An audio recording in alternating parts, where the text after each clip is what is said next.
కొత్తగా అపాయింట్మెంట్ అయింది. విధి నిర్వహణలో భాగంగా ధైర్యంగా సాహసంగా ఈ డ్రగ్స్ అంటే మాదక ద్రవ్యాలు గంజాయి సరఫరా చేస్తున్న వాళ్ళ సమాచారం వచ్చిన నేపథ్యంలో ఆ వాహనాన్ని చేజ్ చేస్తూ వెంటబడి ఆ వాహనానికి ఎక్సైజ్ స్టాఫ్ సౌమ్యతో పాటుగా కన్సల్ట్ సిఐ ఎస్ఐ ఉన్నటువంటి వాళ్ళు ఆ వాహనానికి అడ్డుపెట్టి వాహనం ఆపిన తర్వాత ఆ దుండగులు ఎవరైతే గంజాయి సరఫరా చేస్తా ఉన్నారో వాళ్ళ వాహనంతో ఈ వాహనాన్ని ఢీకొట్టే కార్యక్రమం చేసి కింద పడ్డ సందర్భంలో మళ్ళీ వాహనం వెనక్కి తీసుకెళ్లి మళ్ళీ మీద తీసుకొచ్చిన సందర్భంలో ఆమె దేహం విపరీతమైన గాయాలు కావడం కారణంగా అట్లాగే లివరు కిడ్నీ కంప్లీట్ గా ఆర్గాన్స్ అని అవయవ డ్యామేజ్ అయిన కారణంగా నిమ్స్ లో అడ్మిట్ చేసిన తర్వాత డాక్టర్స్ కూడా అన్ని విషప్రయత్నం చేసిన తర్వాత కూడా దురదృష్టవశాత్తు ఆమె ప్రాణాలు వదిలింది. ఎట్లయితే పోలీస్ డిపార్ట్మెంట్ లో ఆ కానిస్టేబుల్ ప్రభుత్వం ఆదుకోవడం జరిగిందో అదే పద్ధతిలో సౌమ్య కుటుంబాన్ని కూడా ఆ కుటుంబానికి గౌరవ ముఖ్యమంత్రి గారితో మాట్లాడిన తర్వాత చెప్పడం జరిగింది. ఖమ్మం జిల్లా ఇల్లందు క్రాస్ రోడ్ లో ఉద్రిక్త వాతావరణం నెలకొంది. బీఆర్ఎస్ నేత మాజీ మంత్రి పువ్వాడ అజయ్ కుమార్ ఆధ్వర్యంలో నిరసన తెలుపుతూ సీఎం రేవంత్ రెడ్డి దిష్టిబొమ్మను దగ్ధం చేసేందుకు బీఆర్ఎస్ శ్రేణులు యత్నించారు. ఈ క్రమంలో అడ్డుకోబోయిన పోలీసులపై మాజీ మంత్రి పువ్వాడ అజయ్ కుమార్ ఆగ్రహం వ్యక్తం చేశారు. ఈ నేపథ్యంలో వన్ టౌన్ సీఐ కరుణాకర్ సిబ్బందికి ఇక బీఆర్ఎస్ శ్రేణులకు మధ్య తోపులాట జరిగింది. ఈ తోపులాటలో సీఐ కరుణాకర్ కు గాయాలు కాగా ఆసుపత్రికి తరలించారు.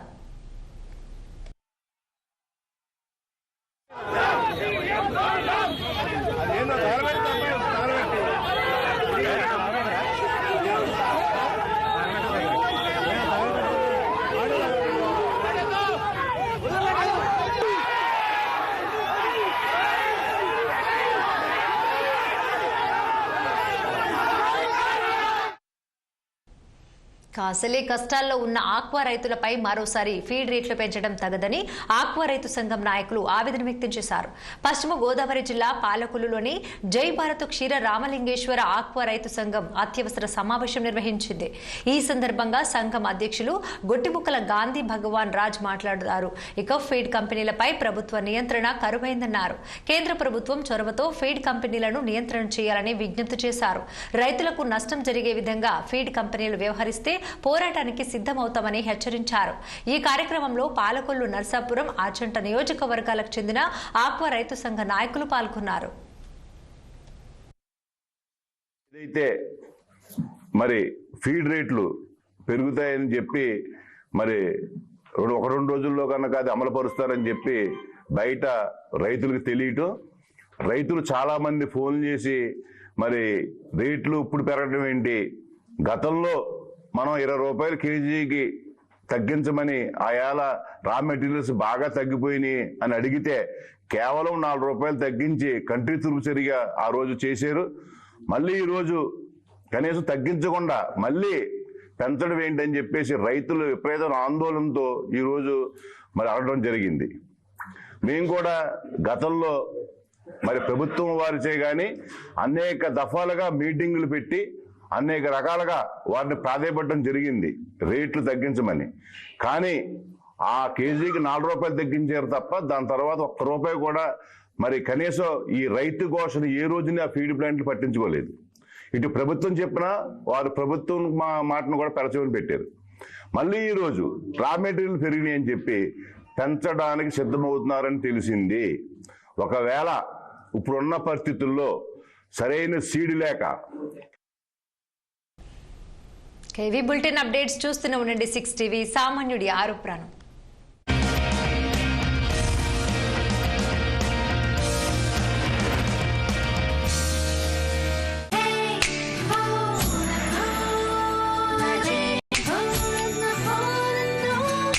ఎలా ఉంది ఈ మ్యాజిక్ ఈ లలిత జ్యువెలరీలో మాత్రమే.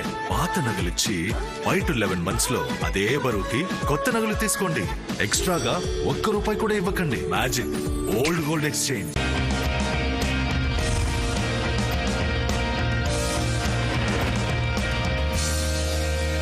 ఆంధ్రప్రదేశ్ రాజకీయాల్లో అనూహ్యమైన పరిణామాలు చోటు చేసుకుంటున్నాయి. వైఎస్ఆర్ కాంగ్రెస్ పార్టీ సీనియర్ నేత మాజీ మంత్రి అంబటి రాంబాబు ముఖ్యమంత్రి చంద్రబాబుపై చేసిన వ్యాఖ్యల నేపథ్యంలో గుంటూరులో ఉద్రిక్తత పరిస్థితులు నెలకొన్నాయి. తమ నాయకుడు చంద్రబాబుపై అసభ్యకర వ్యాఖ్యలు చేసిన అంబటి రాంబాబుని అరెస్టు చేయాలని నిరసనకారులు పెద్ద ఎత్తున ఆందోళన చేసి అంబటి రాంబాబు ఇంటిని ఆఫీస్ ని ధ్వంసం చేశారు. దీంతో పోలీసులు జోక్యం చేసుకుని తీవ్ర ఉద్రిక్తతల నడుమ పోలీసులు అంబటిని ఆయన అనుచరులను అదుపులోనికి తీసుకుని భారీ బందోబస్తు నడుమ నల్లపాడు పోలీస్ స్టేషన్ కు తరలించారు. గుంటూరులోని అంబటి రాంబాబు ఇంటి వద్ద ఉన్న పరిస్థితిపై మరింత సమాచారం మా గుంటూరు ప్రతినిధి పవన్ అందిస్తారు.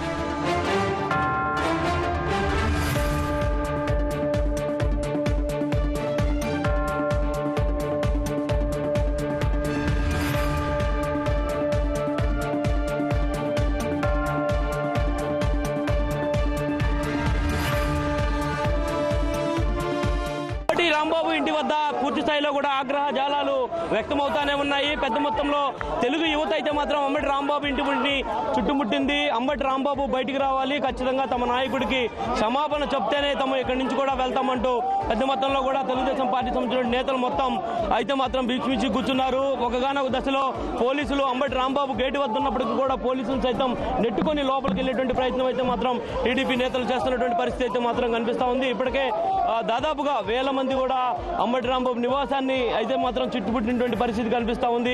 ఏ క్షణమైనా కూడా అంబటి రాంబాబు ఇంట్లోకి ఖచ్చితంగా వెళ్తామంటూ అంబటి రాంబాబుని బయటకు తీసుకొస్తామంటూ కూడా తెలుగుదేశం పార్టీ నేతలు అయితే మాత్రం సవాళ్ళు విస్తున్నటువంటి పరిస్థితి అయితే మాత్రం కనిపిస్తా ఉంది. పోలీసులు అయితే మాత్రం పెద్ద మొత్తంలో అంబటి రాంబాబు నివాసం వద్ద పహారా కాస్తానే ఉన్నారు.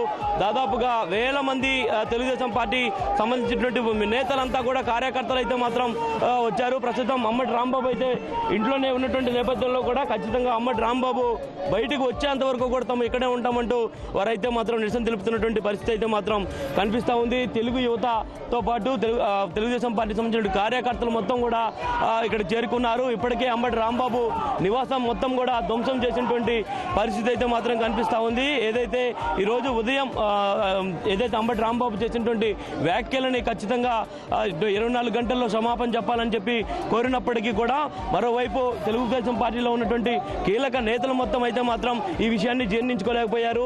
ఈ నేపథ్యంలోనే 24 గంటల సమయం కూడా ఇవ్వం క్షమాపణ చెప్పడానికి అంటూ కూడా అయితే భీష్మించి కూర్చోవడం. ఒక్కసారిగా కూడా దాదాపు 100 మంది అంబటి రాంబాబు నివాసానికి అయితే మాత్రం చేరుకున్నారు. ఏదైతే గుంటూరులో ఉన్నటువంటి సిద్ధార్థ నగర్లో ఉన్నటువంటి అంబటి నివాసానికి అయితే మాత్రం వారంతా కూడా చేరుకున్నటువంటి నేపథ్యంలో ఒకసారిగా ఇంట్లోకి చుచ్చుకెళ్ళి వెళ్ళి అక్కడ ఉన్నటువంటి ఫర్నిచర్ మొత్తాన్ని కూడా ధ్వంసం చేశారు. అంబటి రాంబాబు ఇంటి అద్దాలను సైతం కూడా ధ్వంసం చేసినటువంటి పరిస్థితి అయితే మాత్రం కనిపిస్తూ ఉంది.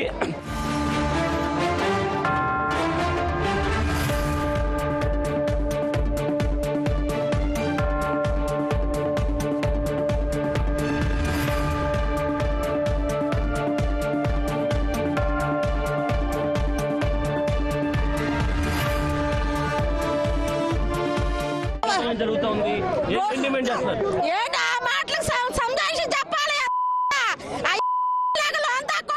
బయటికి రావాలా?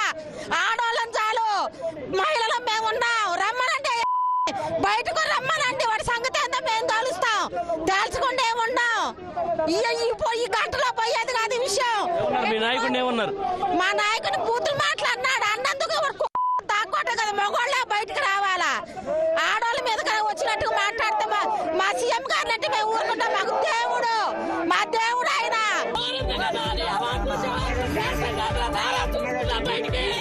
మనిషి మాట్లాడతారా?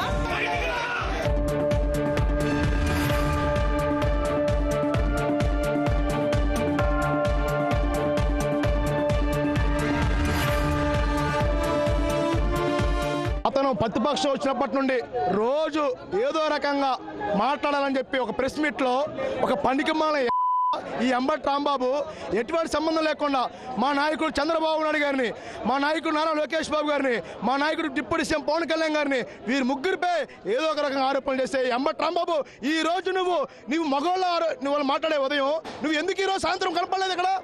నువ్వు పెద్ద నీకు పనికిమాల ఈ రోజు నువ్వు ఒక అరగంటకి గంటకి నువ్వు ఒక అంకితమైన వ్యక్తివి, నువ్వు మా నాయకుడు చంద్రబాబు నాయుడు తిడుతున్నావు అంటే ఏమనుకోవాలా?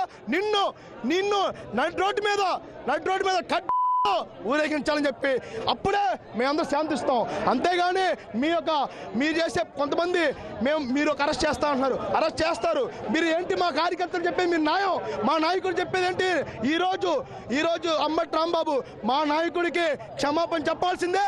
క్షమాపణ చెప్పబోతే నువ్వు జైలు నుంచి బయటకు వచ్చిన తర్వాత నిన్ను మాత్రం ఖచ్చితంగా వదిలిపెట్టే ప్రసక్తి లేదు. అంబటి రాంబాబుకి చెప్తా ఉన్నా.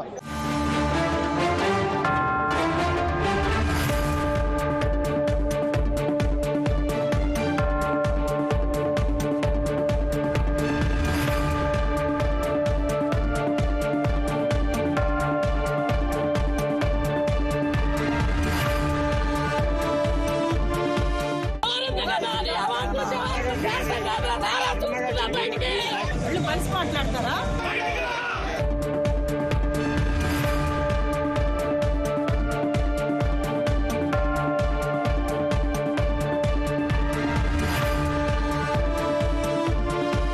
నాయకుడిపై వ్యాఖ్యలు చేసినటువంటి అంబటి రాంబాబును అయితే మాత్రం వదిలిపెట్టేటువంటి ప్రసక్తి లేదు. ఖచ్చితంగా అంబటి రాంబాబుపై పోలీసులు చర్యలు తీసుకోవాలి, లేదంటే చంద్రబాబుకి బహిరంగ క్షమాపణ చెప్పే వరకు కూడా పోరాటం అయితే కొనసాగిస్తాం. ఏదేమైనా కూడా ఉదయం నుంచి జరుగుతున్నటువంటి ఈ యొక్క వ్యవహారానికి సంబంధించి కూడా పోలీసులు అయితే మాత్రం ఎంతో చాకచక్యంగానే వ్యవహరిస్తూ ఉన్నారు. ఒక పక్క పార్టీ కార్యకర్తలు రాళ్లు రువ్వుతా ఉన్నారు, మరోపక్క టమాటాలు వేస్తూ ఉన్నారు, మరోపక్క కోడిగుడ్లతో సైతం కూడా దాడి చేస్తానే ఉన్నారు. కానీ పోలీసులు మాత్రం తగ్గేదే లేదనే విధంగా కూడా వారి రక్షణ కవచాలు అడ్డం పెట్టుకొని మరి ఈరోజు అయితే మాత్రం వారి యొక్క డ్యూటీని నిర్వర్తిస్తూ ఎంతో చాకచక్యంగా అయితే మాత్రం మాజీ మంత్రి అంబటి రాంబాబు అతను అనుచరులని ఏదైతే ధర్మ వెహికల్ అయితే మాత్రం వారిని కూడా తీసుకొని వెళ్ళడం అనేది మాత్రం జరిగింది.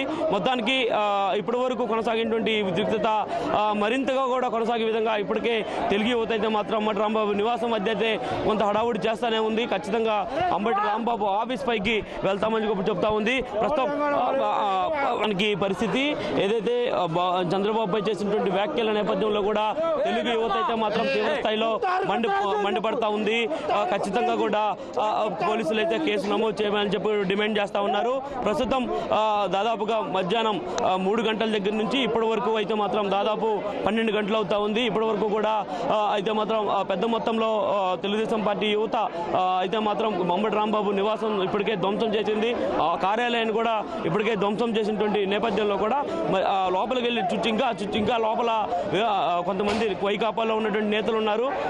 వారిని సైతం కూడా తమ వదిలిపెట్టేటువంటి ప్రసక్తి లేదంటూ కూడా ప్రస్తుతం గేటు వద్ద అయితే వారు కూడా ఆందోళన చేస్తున్నటువంటి పరిస్థితి అయితే మాత్రం కనిపిస్తూ ఉంది. ఏది ఏమైనా అంబటి రాంబాబుకు సంబంధించి కూడా చూడొచ్చు మనం విజువల్స్ లో పెద్ద మొత్తంలో కూడా రాళ్లు రువ్వుతా ఉన్నటువంటి పరిస్థితి కూడా ప్రస్తుతం అయితే విజువల్స్ లో చూపించేటువంటి ప్రయత్నం చేస్తా ఉన్నాం. లోపల కిటికీలు సైతం కూడా ధ్వంసం చేస్తా ఉన్నారు. ఎప్పటికప్పుడు పోలీసులు అయితే మాత్రం అడ్డుకుంటున్నప్పటికీ కూడా తగ్గేది లేదనే విధంగా తెలుగుదేశం పార్టీ కార్యకర్తలు అయితే మాత్రం లోపల కిటికీలని బద్దలు కొడుతున్నటువంటి దృశ్యాలు కూడా ప్రస్తుతం మనకి విజువల్స్ లో కనిపిస్తా ఉన్నాయి. దాదాపుగా ఇప్పటికే రాళ్ల వర్షం కురిపించారు, మరోవైపు టమాటాల వర్షం కురిపించారు, మరోవైపు కోడిగుడ్లతో సైతం కూడా దాడి చేసినటువంటి నేపథ్యంలో కొంతమంది పోలీసులు సైతం కూడా ఆ యొక్క కోడిగుడ్లు వారికి తగిలినటువంటి నేపథ్యంలో వారు కూడా అద్దాలను కవచంగా పెట్టుకొని డ్యూటీ అయితే మాత్రం చేస్తూ ఉన్నారు. ఎక్కడా కూడా పోలీసులు అయితే మాత్రం తగ్గేది అనే విధంగా కూడా ఈ ఎపిసోడ్ మొత్తం మీద పోలీసులు అయితే మాత్రం ప్రధానంగా పనిచేసిందని చెప్పాలి. ఏదేమైనా కూడా అర్ధరాత్రి వరకు కొనసాగుతున్నటువంటి ఈ యొక్క ఆందోళన కూడా మరింత ఉధృతంగా మారేటువంటి అవకాశం ఉన్నటువంటి నేపథ్యంలో పోలీసులు ఎలాంటి చర్యలు తీసుకుంటారు, ఏదైతే అంబటి రాంబాబుపై కేసు నమోదు చేశారు కాబట్టి మరి ఆయన అరెస్ట్ చేసి జైలుకు పంపుతారా లేదంటే ఇంతటితోనే ఊరుకుంటారా అనేది కూడా వేచి చూడాల్సినటువంటి అవసరం అయితే ఉంది. పోలీసులు అయితే ప్రస్తుతం అంబటి రాంబాబు నివాసం వద్ద కరెంటు అంటే దాదాపుగా పవర్ కూడా కట్ చేసినటువంటి పరిస్థితి కూడా కనిపిస్తుంది. కాబట్టి మరి దీనిపై ఇంకా ఉద్రిక్త పరిస్థితులు అయితే మాత్రం నెలకొనేటువంటి అవకాశం అయితే మాత్రం ఖచ్చితంగా కనిపిస్తూ ఉంది.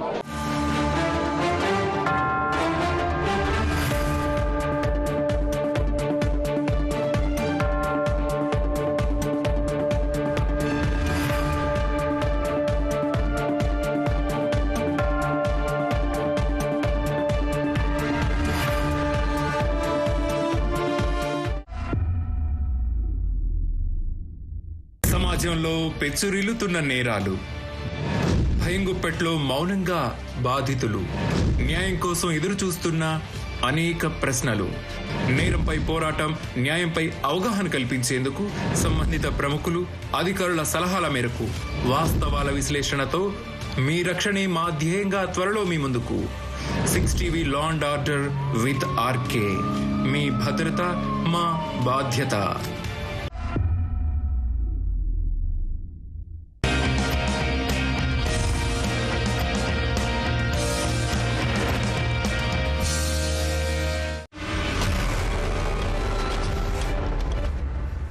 मेरे प्यारे देशवासियों, नमस्कार। आज का बजट ऐतिहासिक है। इसमें देश की नारी शक्ति का सशक्त प्रतिबिंब झलकता है। महिला वित्त मंत्री के रूप में निर्मला जी ने लगातार 9वीं बार देश का बजट प्रस्तुत करके नया रिकॉर्ड बनाया है। ये बजट अपार अवसरों का राजमार्ग है। ये बजट वर्तमान के सपनों को साकार करता है और भारत के उज्जवल भविष्य की नींव को सशक्त करता है। ये बजट 2047 के विकसित भारत की हमारी ऊंची उड़ान का मजबूत आधार है। साथियों, आज भारत जिस रिफॉर्म एक्सप्रेस पर सवार है, इस बजट से उसे नई ऊर्जा, नई गति मिलेगी। जो पाथ ब्रेकिंग रिफॉर्म्स किए गए हैं, वो एस्पिरेशन से भरे हुए भारत के साहसिक, टैलेंटेड युवाओं को उड़ने के लिए खुला आसमान देते हैं। ये बजट ट्रस्ट बेस्ड गवर्नेंस और ह्यूमन सेंट्रिक अर्थरचना के विजन को साकार करता है। एक ऐसा यूनिक बजट है जिसमें फिस्कल डेफिसिट कम करने, इन्फ्लेशन कंट्रोल करने पर फोकस है और इसके साथ ही बजट में हाई कैपेक्स और हाई ग्रोथ का भी समन्वय है। साथियों, ये बजट भारत की वैश्विक भूमिका को नए सिरे से सशक्त करता है। भारत के 140 करोड़ नागरिक फास्टेस्ट ग्रोइंग इकोनॉमी बनकर ही संतुष्ट नहीं है। हम जल्द से जल्द दुनिया की तीसरी सबसे बड़ी अर्थव्यवस्था बनना चाहते हैं। ये करोड़ों देशवासियों का संकल्प है। दुनिया के एक ट्रस्टेड डेमोक्रेटिक पार्टनर और ट्रस्टेड क्वालिटी सप्लायर के रूप में भारत की भूमिका लगातार बढ़ रही है। हाल में जो बड़ी बड़ी ट्रेड डील्स भारत ने की है, मदर ऑफ ऑल डील्स, उसका मैक्सिमम बेनिफिट भारत के युवाओं को मिले, भारत के लघु और मध्यम उद्योग वालों को मिले। इस दिशा में बजट में बड़े बड़े कदम उठाए गए हैं। साथियों, इस बजट में मेक इन इंडिया और आत्मनिर्भर भारत अभियान को नई रफ्तार के लिए महत्वाकांक्षी रोड मैप प्रस्तुत किया गया है। इस बजट में नई उभरती इंडस्ट्रीज यानी सनराइज सेक्टर्स को जिस मजबूती के साथ समर्थन दिया गया है वह अभूतपूर्व है। Biopharma Shakti mission, semiconductor mission 2.0, electronic component manufacturing scheme, rare earth corridor का निर्माण, क्रिटिकल मिनरल्स पर बल, टेक्सटाइल सेक्टर में नई स्कीम, हाईटेक टूल मैन्युफैक्चरिंग को बढ़ावा, चैंपियन एमएसएमईज तैयार करना, ये फ्यूचरिस्टिक है, देश की वर्तमान और भविष्य की आवश्यकताओं का ध्यान रखती है। एमएसएमईज को, हमारे लघु और कुटीर उद्योगों को जो समर्थन इस बजट में मिला है वह उन्हें लोकल से ग्लोबल बनने की नई ताकत देगा। साथियों, बजट में इंफ्रास्ट्रक्चर को मजबूत करने के लिए कई बड़े कदम उठाए गए हैं। डेडिकेटेड फ्रेट कॉरिडोर, देश भर में वाटरवेज का विस्तार, high speed rail corridor, tier 2 और टियर 3 शहरों के विकास पर विशेष ध्यान और शहरों को मजबूत आर्थिक आधार देने के लिए म्युनिसिपल बॉन्ड्स को बढ़ावा। ये सारे कदम विकसित भारत की यात्रा की गति को और तेज करेंगे। साथियों, किसी भी देश की सबसे बड़ी पूंजी उसके नागरिक होते हैं। बीते वर्षों में हमारी सरकार ने देश के नागरिकों के सामर्थ्य को बढ़ाने पर अभूतपूर्व निवेश किया है। हमारा प्रयास स्किल, स्केल और सस्टेनेबिलिटी को निरंतर बल देने का रहा है। जैसा कि आज पार्लियामेंट में निर्मला जी ने कहा है, यह युवा शक्ति बजट है। उसमें युवा की सोच भी है, युवा के सपने भी हैं, युवा का संकल्प भी है और साथ साथ युवा की गति भी है। बजट में जो प्रावधान किए गए हैं उससे अलग अलग सेक्टर्स में लीडर्स, इनोवेटर्स और क्रिएटर्स तैयार होंगे। मेडिकल हब्स के निर्माण से, एलाइड हेल्थ प्रोफेशनल्स के माध्यम से, ऑरेंज इकोनॉमी यानी ऑडियो विजुअल गेमिंग को बढ़ावा देकर, पर्यटन को प्रोत्साहन देकर और खेलो इंडिया मिशन के माध्यम से युवाओं के लिए नए अवसरों के द्वार खुलेंगे।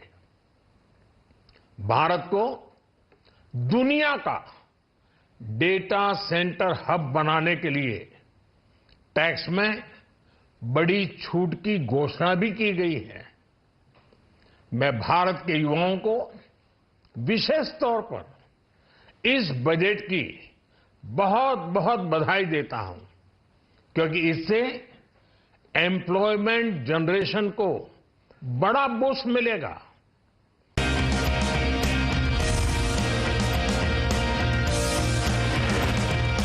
దేశంకే కాదు ప్రపంచం మొత్తానికి కూడా తెలుసు. అటువంటి దాంట్లో తప్పనిసరిగా హైదరాబాదో లేదా తెలంగాణ రాష్ట్రాన్ని పొందుపరుచుకొని ఉంటారని ఆశించాం, కానీ అందులో కూడా ఏం లేదు. అట్లాగే ఎలక్ట్రానిక్స్ గురించి కూడా, ఎలక్ట్రానిక్స్ కాంపోనెంట్ సంబంధించి అవుట్లే 40,000 crores మెన్షన్ చేస్తున్నామని చెప్పారు. బట్ ఎలక్ట్రానిక్స్ అంటే మనందరికీ తెలిసిందే, ఇండియాలో హైదరాబాద్ పరిసర ప్రాంతాల్లో ఉన్నటువంటి ఎలక్ట్రానిక్స్ సంబంధించినటువంటి ఎకో సిస్టమ్ ఎంత పెద్ద ఎత్తున అభివృద్ధి చెందిందో, ఇంక్లూడింగ్ ఈవెన్ ఎప్పటి నుంచో అనాదిగా ఆనాటి గత కాంగ్రెస్ ప్రభుత్వాల టైంలోనే ఈసీఐ లాంటి దాన్ని హైదరాబాదులో పెట్టి ఎలక్ట్రానిక్స్ని పెద్ద ఎత్తున ఈ ప్రాంతంలో ఒక ఎకో సిస్టమ్ తయారు కావడానికి పునాదులు ఇస్తుంది. ఈరోజు ఎలక్ట్రానిక్స్ అంటే హైదరాబాద్, హైదరాబాద్ అంటే ఎలక్ట్రానిక్స్ అనే పరిస్థితి ఉన్న దాంట్లో ఇవాళ కనీసం అది తెలంగాణ రాష్ట్రాన్ని అందులో పొందుపరుచుకోవటం చాలా బాధాకరం. అట్లాగే ఎస్టాబ్లిషింగ్ ఆఫ్ కెమికల్ పార్క్స్ అన్నారు. కెమికల్ పార్క్స్ అనగానే ఫార్మా లాంటి ఇండస్ట్రీకి సంబంధించి హైదరాబాద్ తెలంగాణ రాష్ట్రం is known for pharma hub. So ఇటువంటి ఫార్మా హబ్ లాగా ప్రపంచ దేశాలకే పెద్ద ఎత్తున పరిచయం ఉన్నటువంటి హైదరాబాదు తెలంగాణ రాష్ట్రానికి సంబంధించి, లేకపోతే గతంలో కోవిడ్ వచ్చినప్పుడు ఈ దేశానికే కాదు ప్రపంచానికి కూడా ఇక్కడ నుంచే మనం ఏం చేసామో ఏం అందించామో మనందరికీ తెలుసు. సాక్షాత్తు ప్రధానమంత్రి గారు కూడా ప్రత్యేకమైన ఫ్లైట్ వేసుకొని ఇక్కడికి వచ్చి భారత్ బయోటెక్ చూసి సందర్శించి ఏర్పాటు చేసి వెళ్ళినటువంటి వాడు. మరి ఇంత ప్రఖ్యాతిగాంచిన హైదరాబాద్ నగరాన్ని కానీ తెలంగాణని కానీ ఇందులో పొందుపరుచుకోలేకపోవటం చాలా బాధ అనిపిస్తూ ఉంది. ఇది అట్లాగే ఎఫోర్డబుల్ స్పోర్ట్స్ గూడ్స్ అన్నారు. అఫోర్డబుల్ స్పోర్ట్స్ అన్నప్పుడు మనం అందరికీ తెలిసింది, ఈ మధ్యనే మనం స్పోర్ట్స్ మీద పెద్ద ఎత్తున ఈ రాష్ట్ర ప్రభుత్వం ఎంత పెద్ద ఎత్తున ముందు పోతుందో కూడా తెలుసు. గ్లోబల్ సమ్మిట్లో ప్రత్యేకంగా మనం విజన్ డాక్యుమెంట్ రిలీజ్ చేసినప్పుడు 2047 విజన్ డాక్యుమెంట్లో మనం we have given so much of focus on sports. గౌరవ ముఖ్యమంత్రి గారు పదే కొరియా వెళ్ళాను, నేను ఒక యూనివర్సిటీని చూశాను, అక్కడ ఆ యూనివర్సిటీలో 4 గోల్డ్ మెడల్స్ వచ్చినాయి. చాలా తక్కువ పాపులేషన్ ఉన్నప్పుడు కూడా అట్లా సాధిస్తూ ఉన్నారు. మన దగ్గర కూడా ఇటువంటి యూనివర్సిటీస్ని మనం పెద్ద ఎత్తున ఎస్టాబ్లిష్ చేస్తే పెద్ద ఎత్తున గోల్డ్ మెడల్స్ తీసుకోవచ్చు అని చెప్పి ఆ స్పోర్ట్స్ యూనివర్సిటీనే పెట్టాలని, లేకపోతే స్పోర్ట్స్ సంబంధించిన యాక్టివిటీస్ అన్నింటినీ ఫోకస్గా మేము తీసుకొని ముందుకు పోతామని చెప్పినప్పుడు ఒక ప్రభుత్వమే ముందుకు వచ్చి స్పోర్ట్స్ మీద ముందుకు పోతామని చెప్పినప్పుడు మీరు అఫోర్డబుల్ స్పోర్ట్స్ గూడ్స్ అనగానే ముందుగా గుర్తు రావాల్సింది తెలంగాణ. అన్ఫార్చునేట్లీ వాళ్ళు అనౌన్స్ చేసిన దాంట్లో ఎక్కడ తెలంగాణ కనపట్టలేదు. అట్లాగే ఆరెంజ్ ఎకానమీకి సంబంధించి కూడా మాట్లాడారు. ఆరెంజ్ ఎకానమీకి సంబంధించి మాట్లాడుతూ మీరు సెంటర్స్ అన్నీ కూడా ఇటు బాంబేలో లేకపోతే ఇతరత్ర ప్రాంతాలకు షిఫ్ట్ చేయడం కోసం ప్రయత్నిస్తారు. ఆరెంజ్ ఎకానమీ అంటే audio, video, gaming and comics లాంటిది. Audio, video, gaming and comics లాంటిది మీ అందరికి తెలిసిందే. హైదరాబాద్ నగరము ఈరోజు ఆడియోకి కానీ, వీడియోకి కానీ, గేమింగ్ కానీ, కామిక్స్ కానీ it has become a biggest centre. Because software ఇండస్ట్రీయో లేకపోతే ఇతరత్ర ఉన్నటువంటి ఇక్కడ టాలెంటెడ్ యూత్, లేకపోతే గవర్నమెంట్ ఎప్పటి నుంచో గేమింగ్ దాని మీద దృష్టి పెట్టి ప్రత్యేకంగా భూములు కేటాయిస్తూ ఆ సెక్టార్ని అభివృద్ధి చేయటం, వీటన్నిటి దృష్ట్యా ఇవాళ Hyderabad has become a main centre for orange economy. అటువంటి ఆరెంజ్ ఎకానమీలో కూడా మీరు హైదరాబాద్ దృష్టి పెట్టకుండా ఎక్కడో బాంబేకో లేకపోతే ఇతర ప్రాంతాలు తీసుకొని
ce lo prendono a calci, la moda che fa degli